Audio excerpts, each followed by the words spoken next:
warahmatullahi wabarakatuh. Kenalkan, nami abdi Habibi Muhammad Gifari ti 10 Mifagena. Ayeuna abdi bade ngadongengkeun hiji dongeng anu judulna Gagak Hayang Kapuji. Wilujeng ngupingkeun. Aya gagak anu maling dendeng ti pamoean.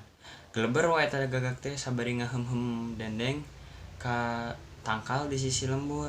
Tadi harita keneh aya anjing anu beuteungna lapar pisan. Kabeneran eta dendeng teh karasep manehna. Kusabab kitu ku anjing teh disampeurkeun. Tapi sanggeus disampeurkeun boro-boro ditanya teu dirarat-rarat acan. Tah si anjing teh mikir kumaha carana me eta dendeng bisa jadi milik manehna.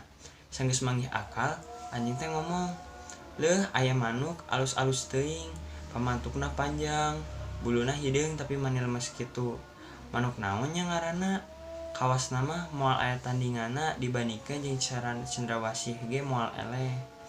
Tah mimiteunna mah omongan anjing teh teu didenge, tapi sanggeus aya omongan moal eleh ku cendrawasih, gagak teh atoheun pisan. Manehna kungsi beja yen manuk cendrawasih mah manuk panghadenna, tapi ceuk anjing manehna ge moal eleh. Kitu nu matak manehna teh atoheun pisan ngeunah kana pamuji si anjing. Malah ceuk pikirna manehna hayang ngabagi eta dendeng jeung si anjing, tapi kusabab meulahna hese eta kahayang teh teu bisa dilaksanakeun. Anjing nempo beungeut gagak. Tuh, anjing ningali beungeut gagak marah maeh sanggeus dipuji ku manehna. Ceuk pikirna pasti usahana hasil. Si anjing mikir, naon hesena muji-muji batur keur ngahontalan kahayanganna. Kusabab kitu pok deui anjing. Lamun daekeun mah hayang nyoba ceuk manuk sakitu lucuna.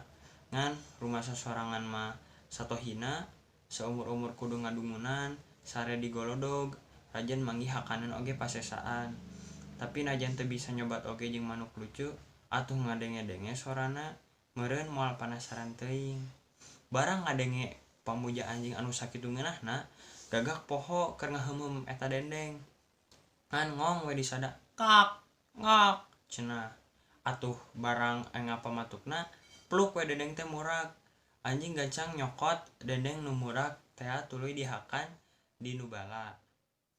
Gagak anu hanjakaleun mah teu ditolih, sababaraha jongjonan gagak teh cindeukeul we dina dahan bari ngarasakeun teu ngeunah ku kalakuan anjing.